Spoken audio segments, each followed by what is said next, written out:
Matthew 22, verse 34. But when the Pharisees heard that he, Jesus, had silenced the Sadducees, they gathered together. So let me give you a little heads up. Listen to me. Pharisees and Sadducees were basically the Republicans and Democrats of Jesus' day.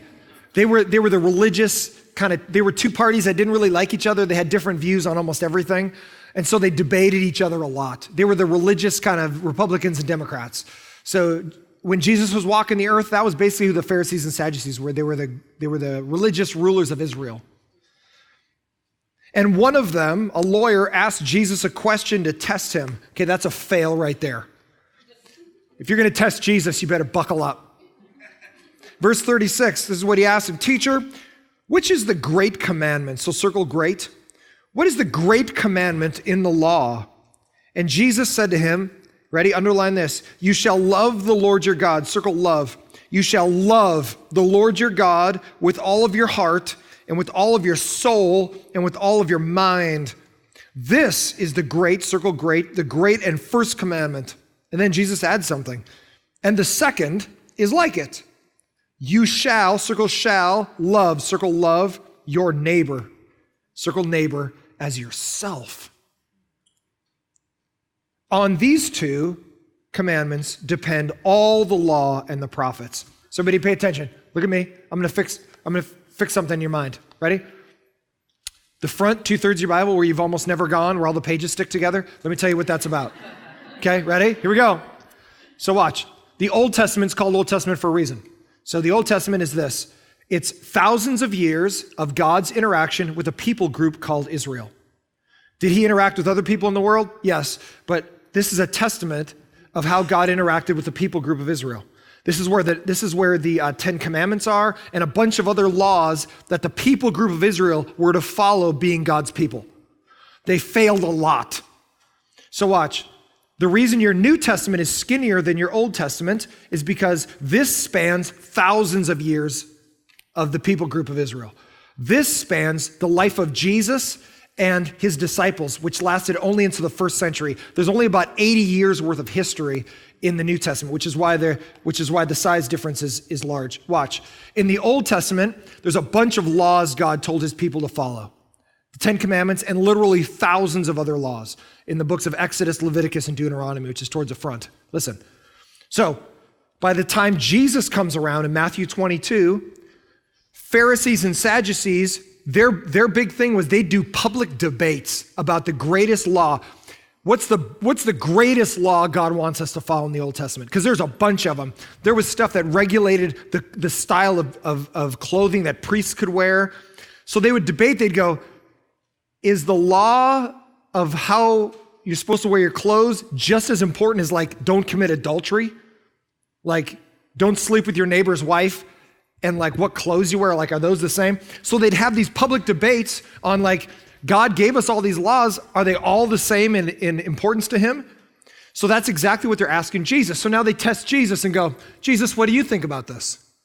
The ironic part is this. Way back here, when God gave the first 10 commandments, the 10 commandments he gave to Israel way back at Mount Sinai, this is where the 10 commandments came on the stones, on the tablets. That was Jesus, pre-incarnate, that gave the law to Israel. So Jesus is God. So God gave the law to Israel at Mount Sinai. So Jesus, before he came into the flesh through Mary, which is what we celebrate at Christmas, pre that, he has been God eternal before he stepped into the flesh.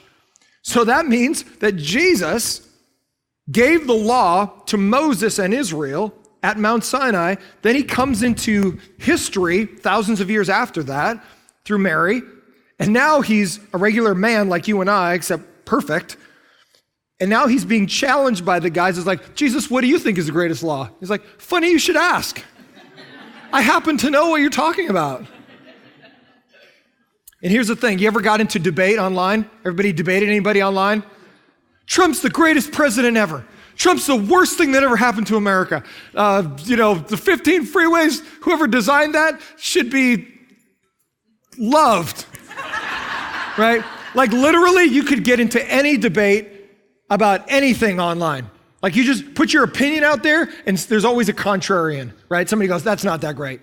And you go, this restaurant was so fantastic. I sat down, it was the best restaurant I've ever been to.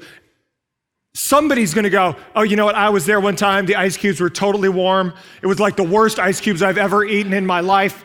That's a horrible restaurant, I can't even believe you like it. You're like, I didn't even ask for your opinion. And you're commenting under something I just was saying I had a good time. So the point is, our culture is hypercritical.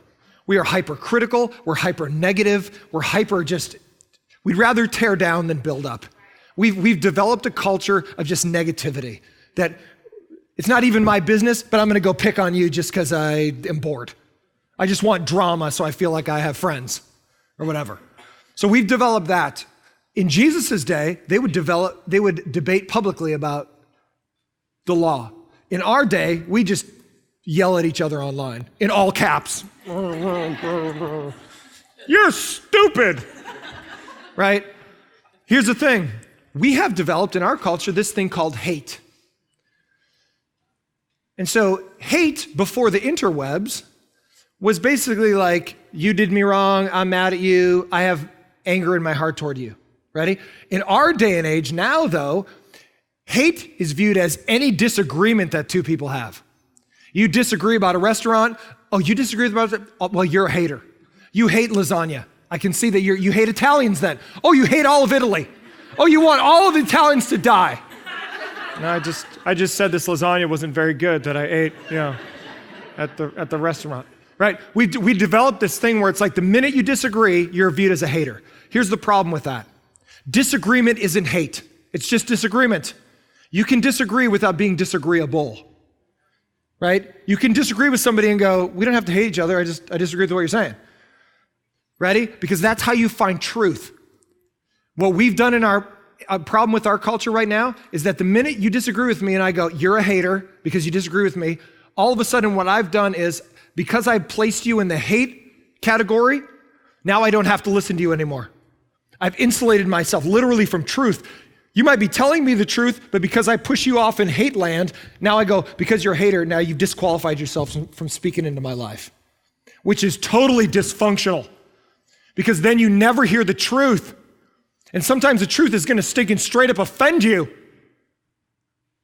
That's why I can't believe people still come to this church. It blows my mind. This is the true story. Every Tuesday, so Robert can attest, every Tuesday we sit in our staff meeting, I look at the numbers of people that are coming here, I just go, this is impossible. It's impossible that people come to this church every week. Like I do my best to offend people and tell people to go away. I go, just go somewhere else. And they go, nope, I'm gonna come and sit here and listen. And here's the reality. The truth of God will always challenge you. You can be a challenging type of person without being a tool bag. You can speak truth lovingly into people's lives. So watch, ready? Our culture goes, nope, the minute you disagree with me, you hate. And actually the Bible has a different view of that. So if you got your notes, pull them out. If you didn't get these notes, they're in the stands in the back there. You can run back and grab them. And the first one is this: how do I want to be? So this is how I want to be and you want to be without Jesus in our lives. How do I want to be naturally? Hateful. How do I want to be? Hateful. You ever hated anybody? You ever hated anybody? The neighbor that did that thing, ran over your kid's, big wheel or whatever, and didn't want to pay for it. Like, you stupid kid left that stupid thing in my stupid driveway, you stupid. And you're like, oh, it's gonna be like that? Oh, this is what we're gonna do now? We gotta live, we literally share a fence, and this is how we're going down as neighbors. So immediately you go into, oh, okay, you offended me. And some of us, listen to me, some of us literally live with a hate relationship with people in our lives. We live that way for years and it simmers under the surface. Why is it like that? I can tell you why. Look at this. At the outset of creation, at the very beginning, God built humans, so our first two parents, Adam and Eve, God built humans as caring and helpful relational beings to God, each other, and the earth. Would you say that humanity is caring and loving all over the place? Probably not so much. Ready? I'm gonna lay a foundation for you. Listen to me, because I'm gonna explain a lot of the problems in your life, literally in the next few moments. You are designed, we are originally designed, listen to me, to be helpful and caring. We are designed to be helpful and caring. Think about your own life. Would people characterize you as, when they think of you, like, oh, dude, she is so caring and helping. She's a helper. I appreciate her. Or like, he is like a helpful, caring person. Would you say when people view you, the gossip behind your back, is it caring and helpful? Or is it tool bag and lame? All I've known of her whole life is she just hates on people. She always talks about other people. I know she's talking about me behind my back. All I know about him his whole life is all he does is he's just critical and negative, and he just tears people down. I can't stand to have him around, actually. Would people know you as helpful and caring? Because that's how you're designed. So why aren't we like that? Why do we carry around bitterness and hate? I can tell you also why. After sin entered the heart of our first parents, Adam and Eve, and that's how we developed those same hearts spiritually, relationships became broken, and jealousy, animosity, and hatred now became normal. So what was normal pre-sin was, how can I help? I care about you. Post-sin now is, I'm jealous, I'm kind of angry, you offended me, I kind of hate you. And it feels normal to us. In our culture, Twitter, Insta-Face chat will tell you, hey, if somebody offends you, man, get mad and post about it. And let everybody know how you're offended and yelp about it. So our culture supports the idea, hey, if you hate people, they probably deserved it. Hate, listen to me, isn't disagreement with others, but it's rather a sinful emotional desire for harm to come to those we deem worthy of it. When's the last time you said this? God, get him. I'll go to jail if I kill him, but God, send down a little extra lightning. Get him. Right? When's the last time you wanted God to go handle your business? God, you know what? Burn that house down next door to me. Just don't let my house catch on fire. Just burn their house down. Listen, hate takes a lot of different forms. You know one form it takes? Is the emotional anger inside that goes, you offended me, or something, you and I have an issue, and I'd rather have you be dead or hurt than us fix our issue. Hate, listen to me, hate isolates and insulates.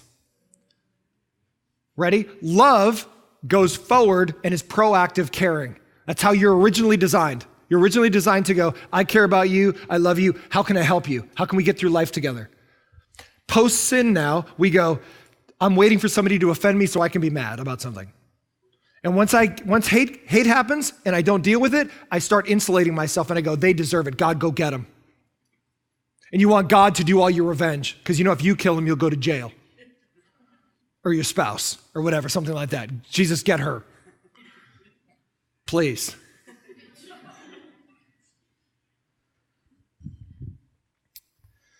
Hate can also, though, along with emotional anger, hate can also be apathy, as we are too self-focused to care about others. I'm going to give you two versions of hate. Listen to me. There's, I'm angry at you. I feel emotional revulsion toward you. I hate you. And there's also, watch, apathy, which says this, I don't care what happens to you. I'm not going to step in. You know, I know your family's starving, but hey, at least my family's got food. Tough to hear about your times. Apathy is also a version of hate. Guess what? Hate can also be emotionless. Hate is one, emotional. I hate you because you did something bad. And it's also emotionless. Honestly, I don't really even care what happens to you. Tell you the truth, I'm not even going to get involved in your life. You got something going on, I really don't care. Because it doesn't affect me. Watch, hate is not only emotional, it can also be emotionless. I don't really care what happens to you. Let me show you what I'm talking about. Apathy is indifferent, emotionless hate. Apathy occurs when we have passive carelessness for those God has called us to care about. There are people in your life God has called you to care about. When Jesus says, the greatest commandment is love the Lord your God with all your heart, soul, and mind. Everything that you are about should love God. And the second is like it. You can't just love God and hate people. If you love God, you gotta love people. There's no such thing as a world where you love God and hate other people. As a Christian, that world doesn't exist. You can't love your neighbor and hate them too. Ready? This is going right after you. Listen to me, because everybody in here has some drama. Thanksgiving's coming. What else you need? Right? Okay, so I'm speaking to the right people. So listen to what I'm saying. So if you're a young married couple and you've had some drama already with like in-laws or whatever, and you're thinking about like, oh dude, you gotta sit down with your wife or your husband or whatever, you go, it's either this, whose house are we going to or not going to? Or who are we inviting or who are we not inviting to our first Thanksgiving or whatever it is? Because somebody's gonna be mad either way, right? And I don't wanna invite, drunk Uncle John, because he'll bring, Jägermeister and do shots off the kids, Hot Wheel or whatever. And he's just a total train wreck. So you kind of go, what family relationships is it worth to, burn to the ground by not inviting? Because I'll be seen as hateful. So watch. Hate is emotional, I don't like you, but it's also apathetic, like I really don't care what happens to you. It's also indifference. Look at Proverbs 24, 11 and 12.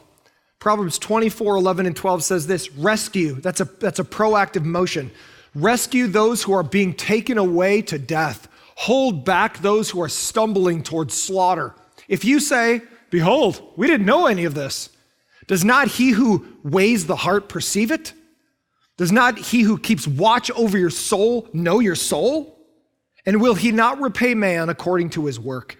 You know what this means? This means that there are people in your life that you need to start caring about, even though you couldn't care less. Because your non-caring of people isn't just indifference. It's actually apathy is hatred. When you are called to proactively love. You are called to love. Love your neighbor like you love yourself. And some of us love ourselves a whole lot. Literally, some of us, every dime we make goes right back to self. Doesn't go to the church, doesn't go to our friends, our family, doesn't go anywhere. It just serves me. In fact, some of us use our credit cards to spend money we haven't even made yet to keep serving self. And God says the opposite should be true. You want to know how people will know you're a Christian? Isn't if you hate people. If you hate people, you already need to get your life straight with God. But the other thing is this. Indifference is apathetic hatred. Because you are called to actively, proactively love your neighbor. Does not he who looks over your soul know your intentions? Does not he who had created you know if you're not trying to not pay attention to that person over there who needs your help? If love is a proactive, sacrificial caring for others, hate is both a proactive and passive hurt to others. Hate leads to resentment and bitterness, which will destroy your life. Listen to me. Listen, right now.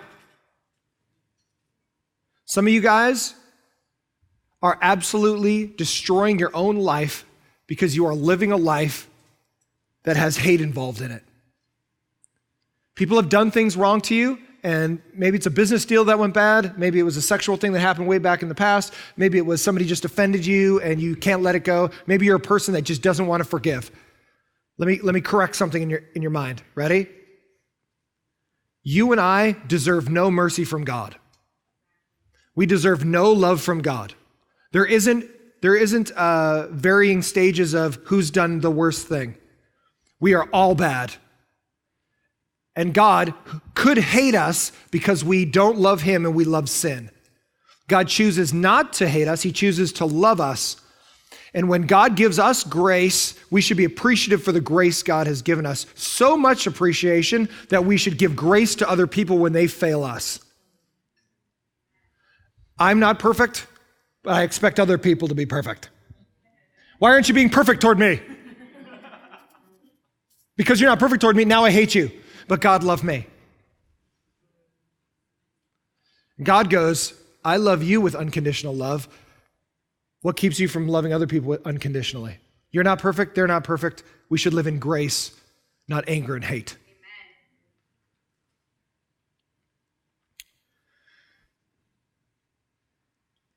Hating others is like drinking poison, hoping it kills the other person. I hate you. Gosh, I hope you die. Ready? Some people you hate, they don't even know you're mad at them. And you just keep on thinking, go get him, God. Get him, God. So mad right now. Listen, ready? You know how you deal with the anger in your heart? I'm going to tell you right now. The only thing that'll wash the anger and bitterness out of your life is love. And I'm not talking about squishy Hallmark love. What I'm talking about is when you realize you love God and God loves you, the overwhelming acknowledgement that God has forgiven you of your sin should help you forgive others when they sin against you or when they offend you. If you don't love God, you will not be able to love other people. If you love God, then the love of God requires you to love other people. When your spouse offends you, which happens about every 3 minutes in marriage, you are to love them and care for them because God has called you to do that. It's not an option, it's a command of God. Love the Lord your God with all your heart, soul, mind, and strength. Let me make this point. Ready? Jesus is the example of God's love to us. You want to know what I'm talking about? Here it is, John 3:16. John 3:16 says this. There it is. John 3:16 says this, in case you're wondering. Ready? Some of us are new to Christianity, or we're like, I'm just figuring this stuff out. Let me help you. This is the most famous verse in the whole Bible. This is the whole Bible distilled into one verse. You want to know what the Bible basically says? Is John 3:16. These are literally the words of Jesus himself. And here's what he says. For God. So there's a true God. Even if you're an atheist, there's a true God. God really exists. He's really out there. It's not mythology. It's not a crutch to get through life. There's a real God that really exists that you can really contact. We are not here by accident. We're here on purpose. And that God built us for himself. Ready? For God. So what? Loved the world. The word loved in Greek, New Testament's written in Greek. The word love there is agapao, which comes from a root word agape. And agape is not feeling-based love, it's action-based love. Ready? Agape is sacrificial love, wanting nothing in return. For God so loved the world, me and you, that he what? He gave. He gave his only son, that whoever believed in that son would not perish away from God like they deserve, but would have everlasting life with God. This is literally speaking of heaven. You want to get to heaven? This is the way to heaven. Many people talk about how to get to heaven. This is heaven right here. It's having everlasting life with God in heaven. How do I get into heaven? Not by being a good person. I get into heaven by accepting Jesus so that I don't get punished rightly for my sin. So when I get the grace of God, watch how it happens. God loves me, I'm unlovable. But he loves me anyway. Now when I'm loved, I shouldn't hate other people. I should actually love other people. It doesn't mean I'm okay with whatever everyone does to me. Sometimes you have to put your foot down and go, this isn't going to happen anymore. Justice has to come when people have done wrong. I'm not saying that, but here's what I am saying. If you're harboring hatred in your heart, you don't know the grace and love of God that's been given to you from God himself. And here's the other thing it means. If you don't know Jesus, you don't love God. Ready? I'm going to fix every problem you've ever had with religious understanding. Christianity is not a belief system among many religions. Because many times it's couched like this. There's Christianity, there's Muslims, there's Buddhists, there's Taoists, there's all these isms and ists. And we look at it like, it's kind of like going to Walmart going, I don't know which one, what's the best one, who's on sale? Who's on sale this week? Let's just pick, like, what's the easy one? Let's just get the grab, I don't know, grab Buddha. Just grab Buddha, I don't care. Doesn't even matter, we'll scan Buddha and we'll go home. That's actually not the biblical understanding. Jesus isn't one among many competitors. Scripture speaks of it like this. There's a true God. That true God actually spoke and came in real-time space history. It's beyond refute that Jesus was a real-time space person in real history. Okay? Listen to me. If that's true, if Jesus was really real, and he really was who he said he was, a perfect man come in the flesh, that immediately refutes all other religions. Because what that means is this: Jesus isn't in competition with Muhammad and Buddha and all the other religions. He's not in competition with them. He's basically saying, this is the truth. Everybody else thinks wrongly about God. So if you don't know Jesus, you can't love God. It's literally an impossibility to say, I love God, but I don't love Jesus. John 3:16 says, the real God gave us his son so that if we believe in him, we would not perish. So that literally means you don't have to worry about believing if you got the right religion. It's not about joining a religious club or joining a church. It's about knowing Jesus. And when you know Jesus, you know God. And when you know God, you can love God and you can know the love of God. Once I know Jesus, I know God. And once I know God, I know true love. And once I know true love, I can truly love other people. Boom, shakalaka, I just gave you Christianity in a thing. There it is, right? Here we go. Listen, ready? The only thing, so should I hate anything? You actually should hate some things. You're like, what do you mean should I hate things? Yep. You know, the only thing a believer should hate is evil in themselves and evil in the world. Hey, you want to put your energy towards hating something? Hate the sin in your own life. You'll be amazed, like, what? All that energy go towards trying to hate my own sin? Yeah. Hate your own self. All that energy you put out towards, you commented that one time on my cute picture of my kid. You said he was fat. Now I'm mad. For the rest of my life, I hate you. God strikes you with a piano falls on your face. I'm like, dude, what are you doing? Maybe they're having a bad day, relax. And plus your kid's kind of fat anyway, so who cares? Like, who cares? Take it down 12 notches, right? Like, you're literally gonna be bitter and angry and like, the whole rest of your life about something like, it was a throwaway thing online? Here's my point. Ready? You want to get angry about something? Get angry about how much you fail God. And go, you know what, God? Thank you for the grace in my life. Because you've been so gracious to me, man, I want to get my act together. I need to get rid of porn in my life is what I really need to do. I need to stop flirting with that guy at work because I'm a married woman. I need to get my act together. Instead of worrying about all this stuff people say about me or whatever, let me worry about myself. Let me hate the evil in my own life. Put some energy towards correcting yourself rather than always worrying about whatever other people are saying or doing. You're not God. Let God worry about other people. You worry about your own relationship with God. Which leads us to this. How do I want to be? I want to be hateful in my own personal reality. But number two, what does Jesus call me to practice? Love. What does Jesus call me to practice? Love. The Bible describes love as coming from God, as God is love. The Bible speaks of God as love. You know what's interesting? The Bible doesn't speak of God as doing love or feeling love primarily. It speaks of him as love. He literally is love in his character. He can't not love. So let's look at it.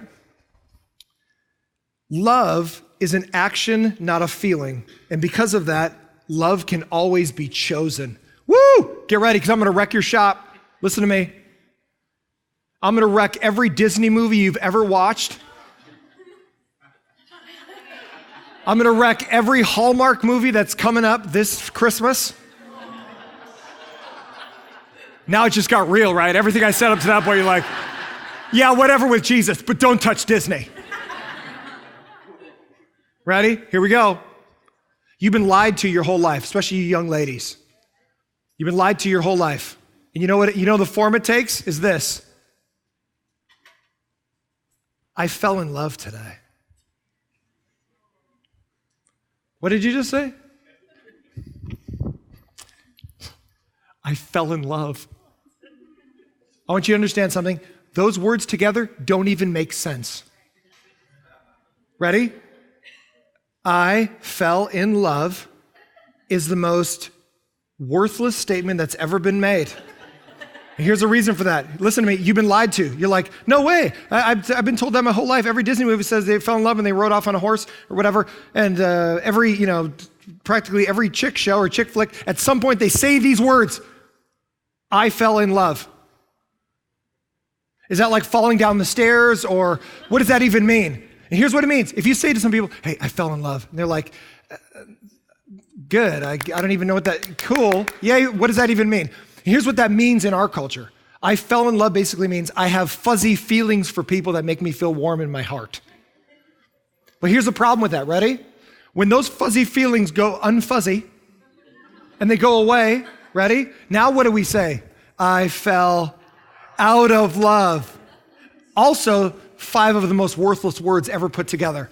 Here's the key. Here's the reason. You want to know why? Because you don't fall in and you don't fall out of love. There's no such thing as falling in and falling out of love. It's the reason you got divorced 3 times is because you believe that lie. It's the reason that your marriage is not going to make it past 2 years once you get married, single people in here, for this reason. It's because you believe that if I'm in love, I'll feel it. I don't feel it right now, but I sure like the guy at work. There's a reason divorces are almost always end up within 2 years gone. You want to know why? Because about 58 seconds after you get married, you'll get mad about something. And then the feelings that you had, like, I'm so ready to be married, is like, oh, why did I get married? Ready?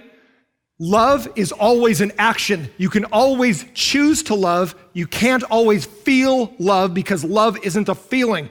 John 3:16 says, for God so felt love for the world. Nope, it says he loved the world so he gave. Love is always an action. It's a verb. It's never a noun of something you either have or don't have. I don't even know why I grabbed that thing. a thing.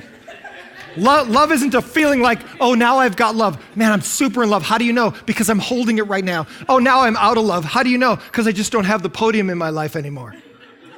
Love isn't that. Love is an action, which means you can always love your spouse even when they're unlovable. You want real love in your life? Act like you love people. Because guess what? Hate is also apathy. You're like, I don't really care about you, wife. I don't really care about you, husband. I don't really care if you die. I'm just going to check out of our marriage and I'm going to go live my own life. That's actually hating your spouse, and God says that's sin. It could be people at work. It could be people at the mall. It could be people wherever you go. You are to love your neighbor as you love yourself. We do a lot of loving of self. We do very little loving of other people. You want to know how people see Jesus in you? Is not because you come to church. People will see Jesus in you when you're the church out there. People will see love in you when they see you love. People will not sense love in you when you just talk about love or you flip people off on the freeway with an orchard sticker on the back of your car. Listen, love is always an action. I'm going to save your marriage right now.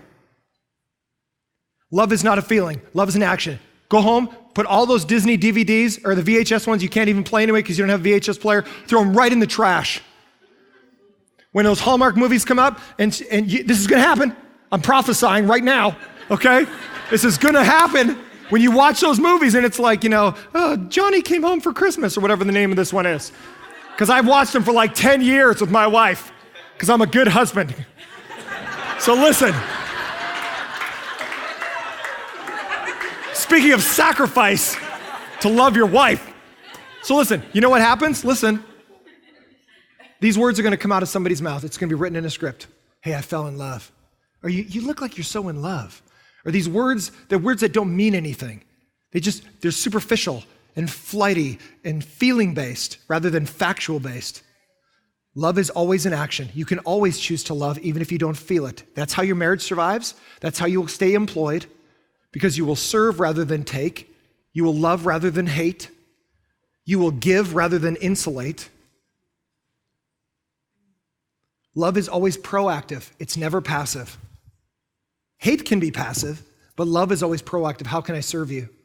Because that's how you're originally designed. And in Christ, we are new creations.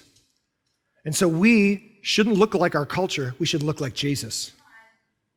And we should be acting like Christ in our culture. How are people going to see Jesus in you? When you love them when they don't deserve love. When you don't feel it. You know how your spouse is going to know you love him or her? is when you serve them when you don't have to. When your wife's been telling you to take out the trash, but before she tells you for the 58th time, you go, you know what, babes? Love you.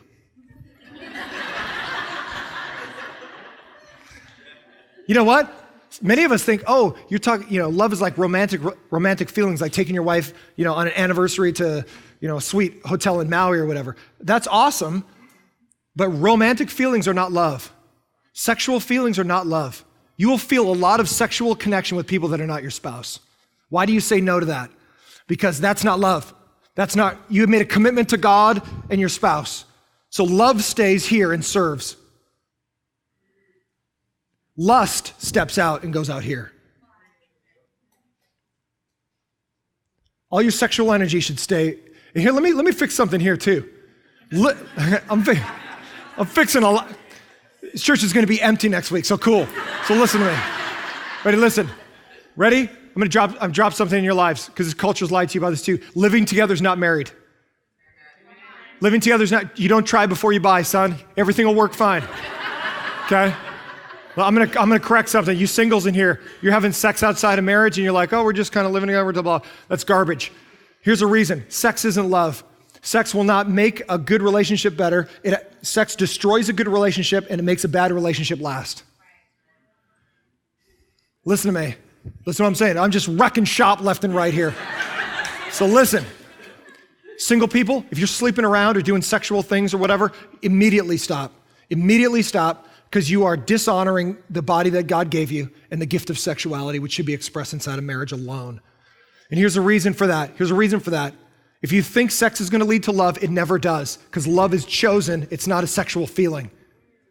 When you choose to love somebody, you say, let's covenant together.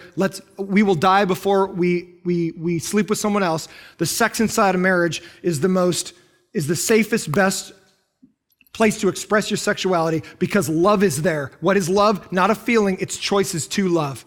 It's great when the feelings go with the covenant. When those fuzzy feelings, those butterflies are going, yay! Those feelings, that's awesome.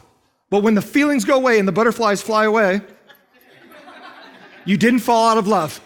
You didn't fall out of love, because love isn't butterflies and a feeling. Love is a choice. So listen to me. I need some of you guys to put your pants back on. Straight up, put your pants on. You think I'm joking? I'm not joking. Put your pants on, keep your clothes on, honor God sexually. Knock it off. Honor God with your body. Because you know the way you choose to love God? You can't say you love God and sleep around, because God gave you your body. Don't say I love God, but I'm going to sexually do whatever I want. Nope. You honor God by honoring him with your body. When you love God with all that you are, God will honor you. Love doesn't happen, it's chosen. For a believer, love for God should produce love for our neighbor. Who is my neighbor? Your neighbor is anyone God has called you to love, from the most intimate, like a spouse, to the unknown. Could be a spouse, family member, church, work, strangers, whoever. Listen to me. Ready? You are to love your neighbor as yourself. Could be your wife I'm talking about, could be your literal neighbor. I had a neighbor. We shared a fence. You know what was weird? Is his sprinklers, which I told him, kept on sprinkling against the fence. And guess what? Our fence went like this.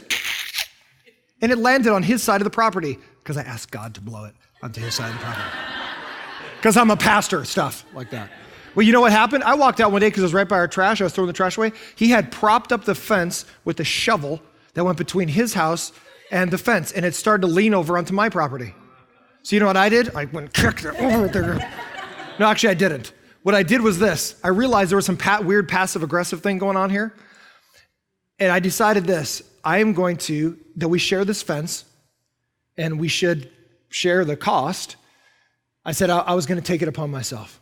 It had all rotted out. It was trash. It wasn't even my fault. And I went to the next door neighbor and I said this, hey, mind if I fix our fence? I'll pay for it and you can help out with whatever you want.